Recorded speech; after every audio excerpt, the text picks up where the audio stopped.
Audio Jungle.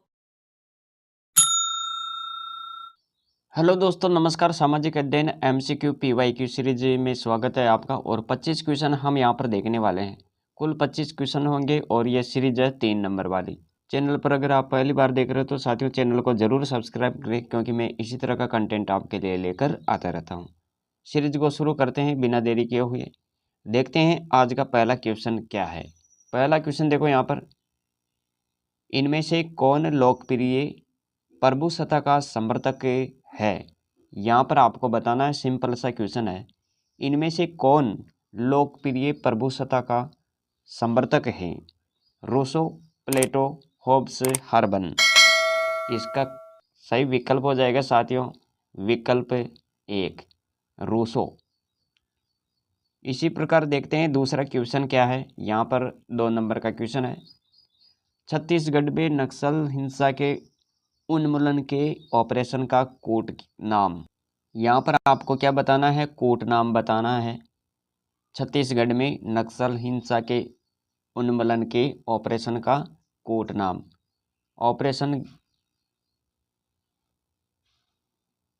Green Hunt, operation green Hunt, operation cobra, operation वज्र, operation मुक्ति। यहाँ पर आपका सही विकल्प 1 होगा, पहला ऑपरेशन ग्रीन हंट। याद रखें यहाँ पर। अगला क्वेश्चन देखो, भारत के संविधान में कौन सी विशेषता इसकी उद्देशिका में विशेषताएं उल्लेखित नहीं है। समाजवादी, संसदीय, गणराज्य, पंथ निरपेक्ष। तो उद्देशिका में जो विशेषता नहीं है संसदीय, ये नहीं होगी यहाँ पर। विकल्प 2 याद रखें यहाँ पर। चौथा क्वेश्चन देखो, चौथा क्वेश्चन क्या है। निम्नलिखित में से राजनीति सिद्धांत के परंपरागत परिप्रेक्ष्य से संबंधित नहीं है। क्वेश्चन को ध्यान से पढ़ो। राजनीति सिद्धांत के परंपरागत परिप्रेक्ष्य से संबंधित जो नहीं है, इससे रिलेटेड नहीं है, वो क्या है। तो इतिहासवाद, प्रत्यक्षवाद, प्रभाव, छल योजन। यहाँ पर दूसरा क्वेश्चन क्या होगा, इसका दूसरा विकल्प होगा यहाँ पर प्रत्यक्षवाद। ये आपको याद रखना है साथियों। 5 नंबर का क्वेश्चन देख लेते हैं। क्वेश्चन क्या है यहाँ पर देखो। क्वेश्चन, भारत के संविधान की कौन सी विशेषता इसकी उद्देशिका में विशेषता उल्लेखित नहीं है। देखो ये क्वेश्चन वापस रिपीट कर दिया है यहाँ पर टाइपिंग करने वाले लड़के ने यहाँ पर ये दोबारा लिख दिया है। चलो कोई बात नहीं। इसका सही विकल्प क्या हो जाएगा यहाँ पर, विकल्प सी होगा, संसदीय। अगला क्वेश्चन देख लेते हैं। यहाँ पर क्वेश्चन है, निम्नलिखित में से उस संसदीय समिति को पहचानिए जो स्थायी समिति नहीं है। उस संसदीय समिति को पहचानो जो स्थायी समिति नहीं है।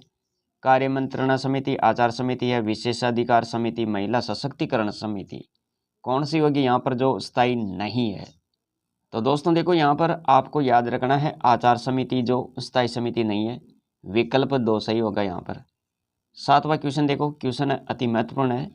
किस राज्य की राजनीति वोक्कालिगा एवं लिंगायत जातियों में ध्रुवीकृत है।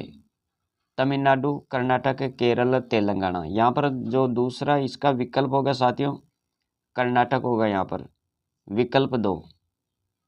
अगला क्वेश्चन देखते हैं। क्वेश्चन है, शक्ति प्लस औचित्य पूर्णता कहलाती है, क्या कहलाती है। सत्ता, अनुनय, प्रभाव, छल योजन। तो यहाँ पर इसका सही विकल्प 1 होगा, सत्ता, विकल्प 1। 9वां क्वेश्चन देखो यहाँ पर। क्वेश्चन, किस समाजशास्त्री ने संप्रदायवाद के 6 आयामों की व्याख्या की है। S.C. Dubey, M.N. Srinivas, T.K. उमन, R.K. मुखर्जी। तो दोस्तों देखो यहाँ पर इसका सही विकल्प होगा, समाजशास्त्री ने संप्रदायवाद के 6 आयाम की व्याख्या की है, वह कौन है। विकल्प 3 होगा साथियों। यहाँ पर विकल्प 3 में आपको याद रखना है T.K. उमन, T.K. उमन। 10वां क्वेश्चन देखो, प्रिंसिपल ऑफ सोशियोलॉजी पुस्तक के लेखक कौन है। तो इस पुस्तक के लेखक कौन होंगे। यहाँ प्रिंसिपल ऑफ सोशियोलॉजी पुस्तक किसकी है, किसके द्वारा लिखी गई। तो हर्बर्ट स्पेंसर, याद रखें यहाँ पर, हर्बर्ट स्पेंसर, विकल्प 4। 11 नंबर का क्वेश्चन देखो। क्वेश्चन है यहाँ पर, निम्न में से कौन सा पुरुषार्थ नहीं है? पुरुषार्थ जो नहीं है, पुरुषार्थ आपको पता होना चाहिए। तो इनमें से जो नहीं है पुरुषार्थ वो कौन सा होगा? धर्म है, संस्कार है, अर्थ है, मोक्ष है। धर्म, अर्थ, काम, मोक्ष। धर्म, अर्थ, काम, मोक्ष। अब यहाँ पर देखो संस्कार शब्द दिया गया है ना, ये पुरुषार्थ की गिनती में नहीं आएगा। विकल्प 2 आपको यहाँ पर देखना है। अब 12 नंबर का क्वेश्चन देख लेते हैं। क्वेश्चन है साथियों यहाँ पर, निर्धनता की संस्कृति की अवधारणा किसने दी थी? निर्धनता की संस्कृति की अवधारणा किसने दी थी? ऑस्कर लेविस, विचलन, गुन्नार मिर्जाल, मैककिम मेरियट। यहाँ पर आपका सही विकल्प हो जाएगा साथियों विकल्प 1। ऑस्कर लेविस याद रखें, निर्धनता की संस्कृति की अवधारणा इसने दी थी साथियों। 13 नंबर का क्वेश्चन देख लेते हैं यहाँ पर, एक जिलाधीश मूलतः होता है, क्या होता है? एक सामान्य अधिकारी, एक विशेषज्ञ, एक राजनीतिक, एक पत्रकार। तो एक जिलाधीश मूलतः क्या होता है? तो यहाँ आपका सही विकल्प हो जाएगा साथियों, पहला विकल्प आपको याद रखना है, एक सामान्य अधिकारी होता है ये। जिलाधीश मुख्यतः क्या होता है? जिलाधीश मूलतः एक सामान्य अधिकारी होता है। विकल्प 1। 14 नंबर का क्वेश्चन देखो यहाँ पर, क्वेश्चन अति महत्वपूर्ण है। देकार्त के मत में यथार्थ ज्ञान की प्राप्ति के 2 स्रोत कौन कौन से हैं? निगमन और शब्द प्रमाण, सहज ज्ञान निगमन, सहज ज्ञान अनुभव, निगमन और अनुभव। तो देकार्त के मत के अनुसार देखें तो यथार्थ ज्ञान की प्राप्ति के 2 स्रोत आपका यहाँ पर क्या हो जाएगा? विकल्प 2 सही होगा, सहज ज्ञान और निगमन। विकल्प 2 याद रखिएगा। अगला क्वेश्चन देखो यहाँ पर, बौद्ध मत में चतुर्थ आर्य सत्य क्या व्यक्त करता है? चतुर्थ आर्य सत्य क्या व्यक्त करते हैं? दुख है, दुख का कारण है, दुख निरोध मार्ग है, दुख निरोध है। तो बौद्ध मत में चतुर्थ आर्य सत्य क्या व्यक्त करता है? चतुर्थ यानी चौथा आर्य सत्य विकल्प 3 नंबर वाला दुख निरोध मार्ग है। दुख निरोध मार्ग है, ये चतुर्थ आर्य सत्य व्यक्त करता है। 16 नंबर का क्वेश्चन है, उपनिषदों में जागृत अवस्था में आत्मा को कहा जाता है?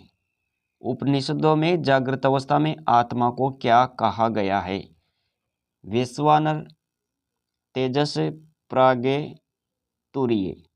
यहाँ पर आपको पहले विकल्प पर देखना है, वैश्वानर। उपनिषदों में जागृत अवस्था में आत्मा को वैश्वानर कहा गया है। अगला क्वेश्चन देखो, नैतिककर्ता निम्न के लिए उत्तरदायी नहीं है। नैतिककर्ता निम्न के लिए उत्तरदायी नहीं है। स्वैच्छिक कर्म, अनैच्छिक कर्म, आदतजन्य कर्म, स्वसंकल्पित कर्म। तो यहाँ पर क्या होगा साथियों? नैतिककर्ता निम्न के लिए उत्तरदायी नहीं है। इसका जो सही विकल्प है, देखो शब्द से ही आपको पता चल जाना चाहिए, नैतिककर्ता जो नैतिक कार्य करता है ना, इसके लिए क्या उत्तरदायी नहीं है? अनैतिक होगा ना, तो विकल्प 2 आपको याद रखना है, अनैतिक कर्म। 18 नंबर का क्वेश्चन देखो, क्वेश्चन क्या है? प्लेटो को स्वीकार्य है, प्लेटो को क्या स्वीकार्य है? ज्ञान ही सद्गुण है, मुख्य सद्गुण, सुखवाद, स्वर्णिम मध्यम मार्ग। तो प्लेटो को क्या स्वीकार्य है? यहाँ पर आपको याद रखना है साथियों, देखो प्लेटो को स्वीकार्य है मुख्य सद्गुण। विकल्प 2 सही हो जाएगा यहाँ पर। 19 नंबर का क्वेश्चन देख लेते हैं, गौतम बुद्ध की शिक्षाओं का संकलन किस बौद्ध ग्रंथ में किया गया है? यह भी क्वेश्चन अति महत्वपूर्ण है। यहाँ पर आपको बताना है गौतम बुद्ध की शिक्षाओं का जो संकलन जिस ग्रंथ में किया गया है वह कौन सा ग्रंथ है? अभिधम पिटक, मिलिंद पन्हो, विनय पिटक, सुत पिटक। सही विकल्प हो जाएगा 4 नंबर वाला, चौथा यानी सुत पिटक होगा यहाँ पर, जिनमें गौतम बुद्ध की शिक्षाओं का संकलन किया गया है। ये आपको याद रखना है। 20 नंबर का क्वेश्चन देख लेते हैं। क्वेश्चन है यहाँ पर, मुगल प्रशासन में सदर उस सुदूर मुख्य सुदूर क्या था? विदेशी मंत्री, रक्षा मंत्री, धार्मिक मामलों का मंत्री, मुख्य न्यायाधीश। यहाँ पर आपका सही विकल्प हो जाएगा 3 नंबर वाला, धार्मिक मामलों का मंत्री। 21 नंबर का क्वेश्चन देखो, 21 नंबर का क्वेश्चन, 1917 में रूसी बोल्शेविक क्रांति के आरंभ में रूस का जार शासक कौन था? अलेक्जेंडर प्रथम, अलेक्जेंडर द्वितीय, केवेरिन द्वितीय, निकोलस द्वितीय। तो यहाँ पर आपका सही विकल्प क्या होगा साथियों? यहाँ पर आप याद रखिएगा, इसका जो सही विकल्प हो जाएगा निकोलस द्वितीय होगा साथियों। यहाँ पर विकल्प 4 याद रखें। 22 नंबर का क्वेश्चन देख लेते हैं। क्वेश्चन है, संयुक्त राष्ट्र संघ का मुख्यालय कहाँ पर स्थित है? संयुक्त राष्ट्र संघ का मुख्यालय की बात करें तो जिनेवा। विकल्प 1 सही होगा यहाँ पर। 23 नंबर का क्वेश्चन देखो, भारतीय राष्ट्रीय कांग्रेस का प्रथम अधिवेशन मुंबई में कब प्रारंभ हुआ था? भारतीय राष्ट्रीय कांग्रेस का प्रथम अधिवेशन जो हुआ था ये कहाँ पर हुआ था? मुंबई में कब हुआ था ये?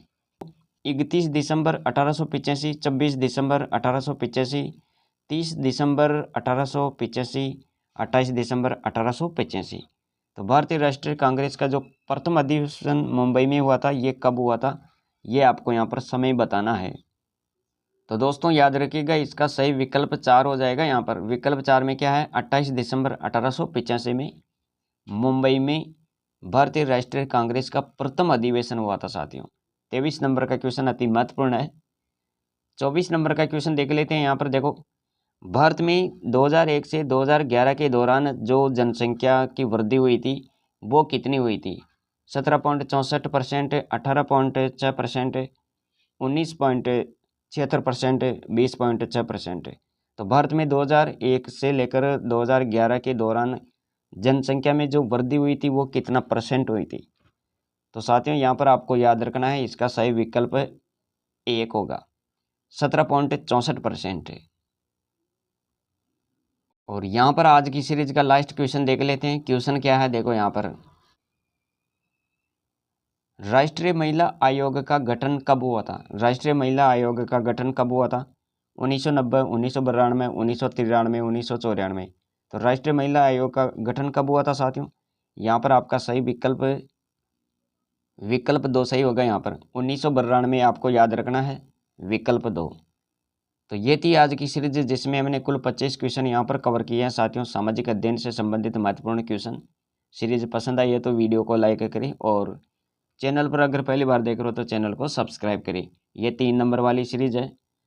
अगर आपने पिछली सीरीज नहीं देखी है तो पहली दूसरी सीरीज भी देखें। सामाजिक अध्ययन के महत्वपूर्ण क्वेश्चन हम यहाँ पर आपके लिए लेकर आते रहते हैं। मिलेंगे अगली वीडियो में। आज के लिए इतना ही। Thanks for watching.